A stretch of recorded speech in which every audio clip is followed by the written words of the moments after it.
Semangat pagi Bapak dan teman-teman, kami dari kelompok 8 akan menyampaikan studi kasus kami mengenai perpindahan massa pada ekstraksi minyak kacang kedelai menggunakan campuran etanol isopropil alkohol.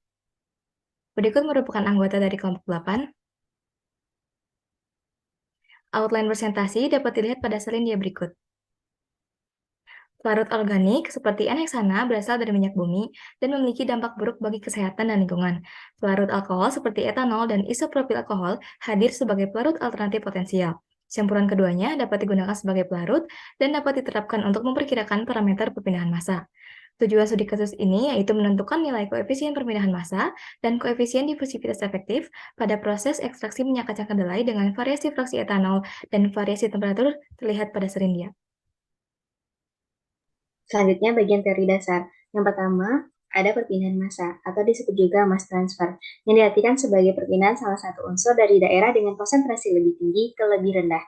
Perpindahan massa pada ekstraksi padat cair terjadi secara difusi yang disebabkan oleh adanya driving force berupa gradien konsentrasi. Proses ekstraksi akan berlangsung hingga keseimbangan dengan di mana jumlah solid yang diperoleh oleh pelarut akan maksimum. Berikut terdapat gambar 1 yang menggambarkan proses perpindahan massa pada interface antara fase solid ke fase cair. Next.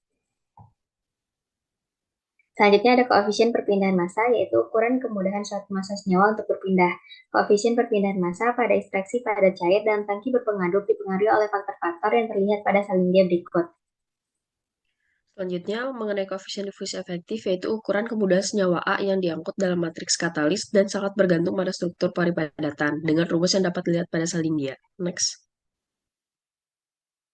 Selanjutnya yaitu kacang kedelai yang merupakan tanaman polong-polongan yang komposisi asam lemak dan kandungan minyak kedelainya dipengaruhi oleh varietas dan iklim tempat tumbuhnya.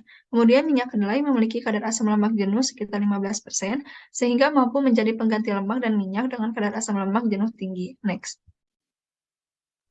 Selanjutnya yaitu materi dan metode. Yang pertama ada setup studi kasus, di mana mengacu pada percobaan yang dilakukan oleh Kumerlato et al. Tahun 2021. Kemudian etanol dan isopropil alkohol 99,8% digunakan sebagai pelarut. Lalu dilakukan pada 3 suhu yang berbeda, yaitu 30, 40, dan 50 derajat Celcius. Kemudian sampel dikumpulkan dan disimpan pada suhu 70 derajat Celcius selama 24 jam untuk menghilangkan pelarut sepenuhnya.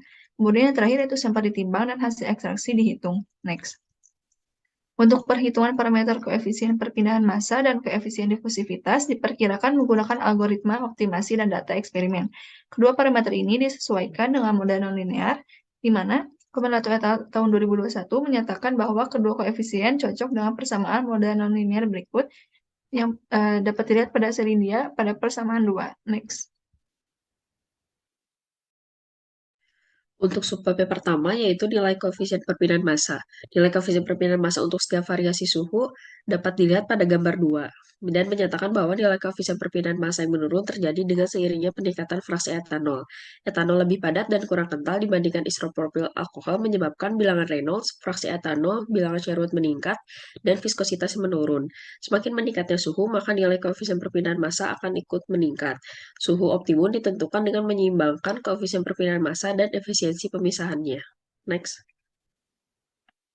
Kemudian koefisien difusi adalah parameter yang mengukur seberapa cepat suatu materi berdifusi ke materi lainnya. Semakin besar harga difusivitas efektif, maka kemampuan perpindahan massa dalam padatan semakin besar. Gambar 3 menunjukkan nilai difusivitas efektif setiap variasi suhu berdasarkan persamaan model nonlinear. Difusivitas efektif meningkat seiring dengan peningkatan fraksi etanol. Fraksi etanol yang tinggi membantu pelarut menembus pori-pori yang lebih kecil dan menyediakan jalur transportasi minyak untuk melintasi matriks padat sehingga laju difusi meningkat atau semakin cepat. Semakin tinggi suhu ekstraksi, maka nilai difusivitas efektif akan cenderung meningkat, karena pori-pori pada kacang kedelai lebih terbuka dan memperbesar energi kinetik partikel, sehingga laju difusinya pun meningkat. Selanjutnya, pengaruh komposisi campuran terhadap distribusi minyak. Komposisi campuran yang dalam hal ini merupakan gabungan dari etanol dan isopropil alkohol dapat mempengaruhi distribusi minyak. Jika fraksi etanolnya 1, atau dengan kata lain tidak ada campuran isopropil alkohol, maka konsentrasi pada antarmuka cenderung lebih besar membuat besarnya substem menjadi signifikan, sehingga waktu yang dibutuhkan lebih lama. Namun, konsentrasi dalam fase cair akan menjadi lebih besar. Sedangkan jika fraksi isopropilnya 1, atau dengan kata lain tidak ada campuran dari etanol, maka gradien konsentrasi lebih besar dan minyak pada antarmuka lebih mudah dipindahkan ke fase cair, serta perpindahan massa menjadi dibatasi oleh difusi internal. Berdasarkan percobaan yang dilakukan Komerlato et al. 2012, menyatakan bahwa untuk ekstraksi cepat dan hasil akhir yang diinginkan relatif kecil, maka cocok menggunakan isopropil alkohol. Namun, untuk ekstraksi hasil tinggi, etanol lebih cocok digunakan. Next.